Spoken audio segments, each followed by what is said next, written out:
Hola, bienvenidos una vez más a una edición de Butaca 11. El día de hoy me acompaña Jorge Sistos en lugar de Valentina Carrete, que no pudo acompañarnos esta vez. Y bueno, el día de hoy hablaremos sobre el debut de cineastas extranjeros en Hollywood. Esto debido a que, bueno, el viernes pasado se estrenó la película Stalker del director Park Chan-wook, originario de Corea del Sur. Y bueno, esta es su primera película en inglés. Yo ya la vi, está muy buena. ¿Y tú qué nos puedes decir? Bueno, yo lo estoy esperando también ver, ¿no? A ver qué tanto puede mostrar un director extranjero en Hollywood. Porque, como decías, platicando antes, ¿no? De una u otra manera Hollywood universaliza las formas, ¿no? En el cine.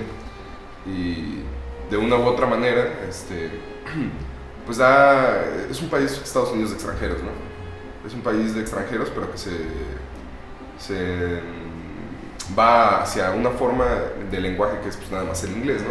Pero lo difícil es cómo incluirlo de tu cultura sin tener que hablar en tu idioma, ¿no? También.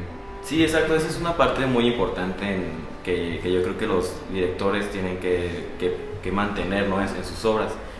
Y bueno, te adelanto, es un acierto que yo vi mucho en Stalker, ¿no? Yo tenía mucho miedo, ahora sí, de que el director, pues, diciéndolo vulgarmente, torciera la mano, ¿no? ante la industria, ¿no? Y que tuviera que manejar una estética pues completamente diferente a la que él ya manejaba, pero sin embargo no, o sea, él mantiene su toque perfectamente ahí.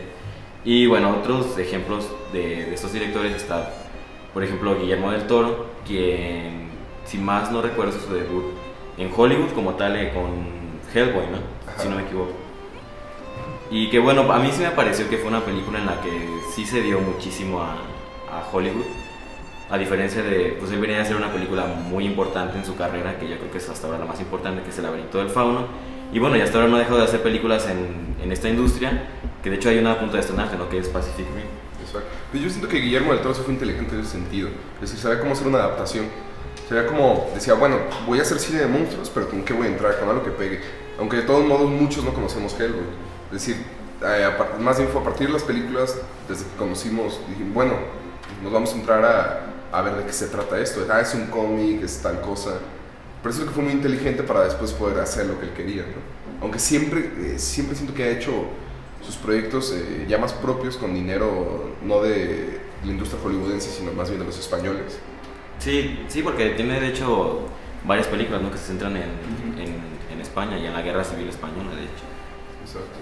Y bueno, y hay bueno, como en todo, hay casos en los que se logra un buen producto, hay cosas en los que no. Un caso muy triste pues es el de Jean-Pierre Jeunet, quien es un director francés, quien dirigió La ciudad de los niños perdidos y Delicatessen, que son pues prácticamente películas de culto. Desgraciadamente lo contrataron para dirigir, si no me equivoco, la cuarta parte de Alien, la saga que empezó con Ridley Scott. Y pues bueno, la película desgraciadamente se conoce por ser una de las peores de la saga, ¿no? Bueno, sí, y con Alien era difícil, ¿no? O sea, era una película que ya se había vuelto de culto, que lleva sobre ciertas cosas como para delegarle la responsabilidad a un director todavía extranjero de que se hubiese metido así con allá una cosa que era una franquicia ya. Entonces sí era bien difícil. Pero por ejemplo, siento que directores actualmente como Ang Lee, de pronto entran a la industria hollywoodense con ese toque como oriental y pueden también hacer cosas en ficción bien interesantes. Fuera incluso de cuestiones de franquicia, como ahora vimos Life of Pi, ¿no? Por ejemplo. Que sí fue, podemos ver, yo siento, en estos directores que ya hay algo más de técnica, porque tienen los recursos, tienen las cosas para desenvolverse en la ficción, que siento que es más fácil, pero sí, sí cambia mucho, porque luego se vuelve muy forzado. Por ejemplo, Cuarón, ¿no? ¿Cómo se llama esta película de los niños? Los niños del hombre. Los niños del hombre, por ejemplo. Está este plano secuencia hermoso del coche. Pero también es un plan, ya es una película que está ya muy artificial. Ya no es Cuarón, ya no son los personajes de Cuarón, ya no es así. Es muy difícil ya verlo en ese sentido. Sí, cambian completamente, ¿no? A un tipo de historias mucho más elaboradas, que por lo mismo, ¿no? Por la cuestión de los recursos que les permiten pues poder representar historias de ciencia ficción, no sé, de géneros que igual en México no lo podrían haber logrado, ¿no? Que fue donde ellos empezaron. Como también es el ejemplo de Iñárritu, quien, según yo, a partir de 21 gramos, que fue su debut en Estados Unidos. Él tampoco ha dejado de hacer películas en el extranjero, porque la última, si más no recuerdo, fue Beautiful, y no fue en Hollywood, pero pues fue en España, ¿no? Y eso también es algo que al menos a mí no me agrada tanto, que ya que hacen su debut en internacional, no regresen como a sus orígenes. Y aparte, Iñárritu, yo siento que, bueno, yo no sé por qué no ha cansado la audiencia de siempre ser tan trágico en todas sus películas. O sea, yo creo que decir, bueno, los mexicanos son así, decir, o sea, todo es tan trágico, todo es tan triste, todo es como siempre tan depresivo con Iñárritu. Y la verdad, Beautiful ya fue como el colmo para mí. Ver este tipo totalmente perdido, con cáncer, hasta en la mafia, todo dices, ya, ¿no? Ya, o sea, cambia de tema, ya cambia de espacios, de ambientes. Pero bueno, debe ser súper difícil por ese tipo de directores también. Sí, y además que, si no creo que esa fue la primera película que hizo sin Guillermo Arriaga, ¿no? Que era pues el escritor con el que venía trabajando desde el principio. Y lo que sorprende es que la película pues más o menos tiene la misma idea, ¿no? De representar personajes tristes y moribundos. Y bueno, esto también demuestra que a pesar de que el director cambie de país, pues sus historias no cambian, ¿no? Sí, no cambian. Pero también hay directores, por ejemplo, como Von Trier, que sí empezaron a grabar en inglés, por ejemplo. Y lo bueno de Von Trier es que, por ejemplo, sus historias de una u otra manera tienen algo ahí más. O sea, te quieren decir algo más. Por más que lo odiemos, por más que nos saque siempre también tragedia, siempre va a haber algo más aparte de la tragedia, aparte de esa condición humana siempre súper triste y depresiva. Siempre va a haber algo más de que o se está burlando del espectador o te quiere decir otra cosa que también es muy terrible, es una tragedia como ahora la última de Melancolía, que fue algo universal, ¿no? Vamos a ver qué onda con Nymphomania, que nos muestra, ¿no? Y qué nos quiere decir ahí, o cómo se quiere burlar de nosotros, ¿no? Sí, y de hecho algo interesante de Von Trier es que, bueno, su debut en Estados Unidos o en inglés fue con Breaking the Waves, pero sin embargo una de las películas más importantes o más conocidas de su carrera pues es Dogville, ¿no? Que es parte de una trilogía que aún no está terminada sobre Estados Unidos. Y algo muy interesante es que en lugar de recurrir como a recursos increíbles o muy de presupuesto, pues la película es mucho más simple, ¿no? Y creo que ni siquiera hay escenarios en la película ni nada así. Lo más caro, si se puede decir de alguna manera, pues es Nicole Kidman, que es la actriz protagonista de esta película. Y hablando de Nicole Kidman, me recuerda también, por ejemplo, de otro director, no es Amenábar, de los otros.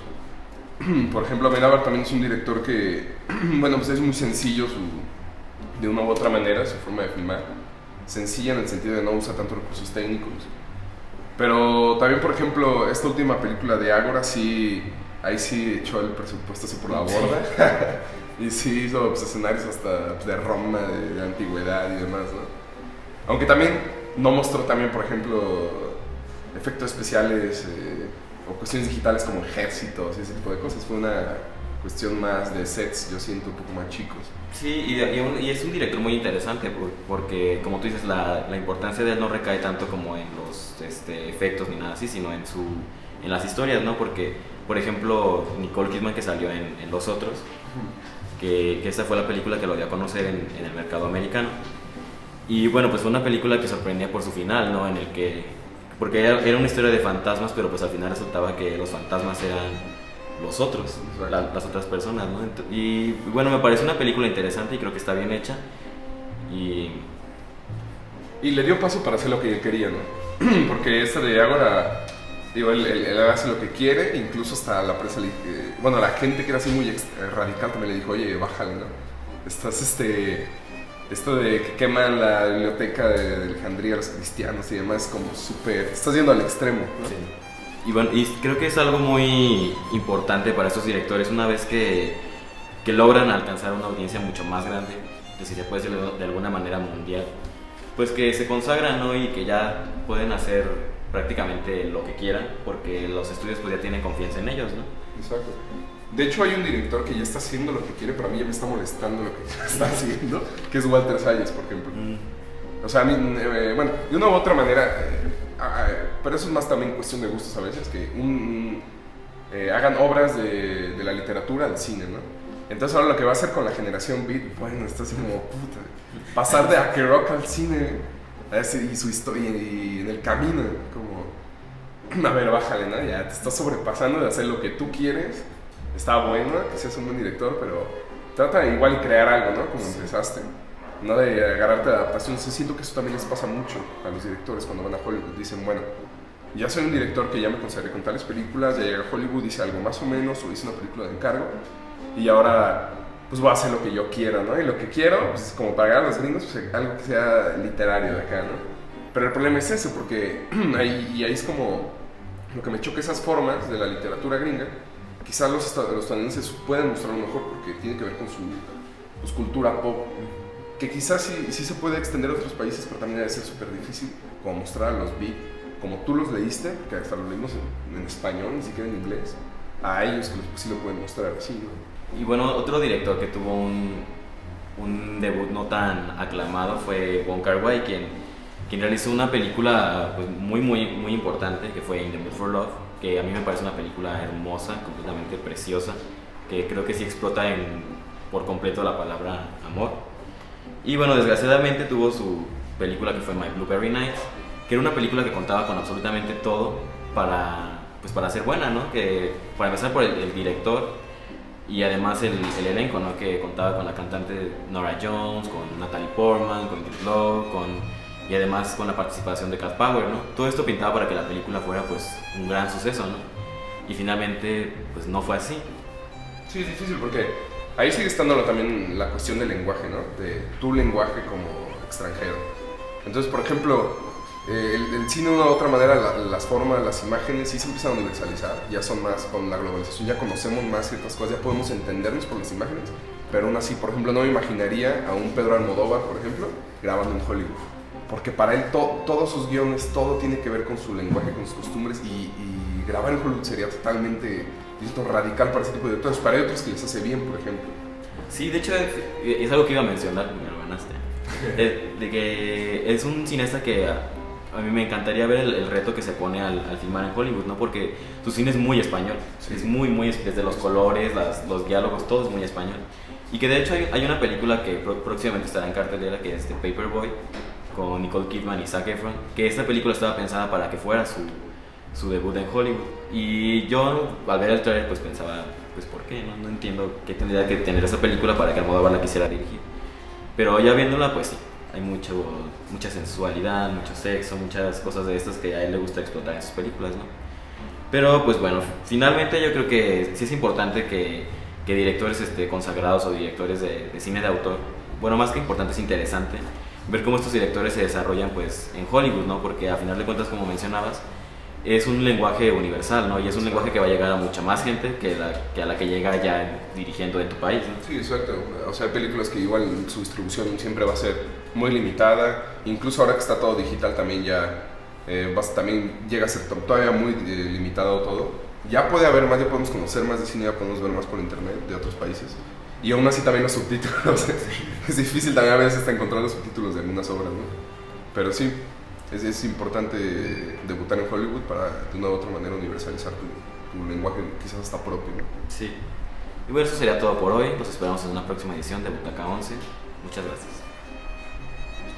Bye.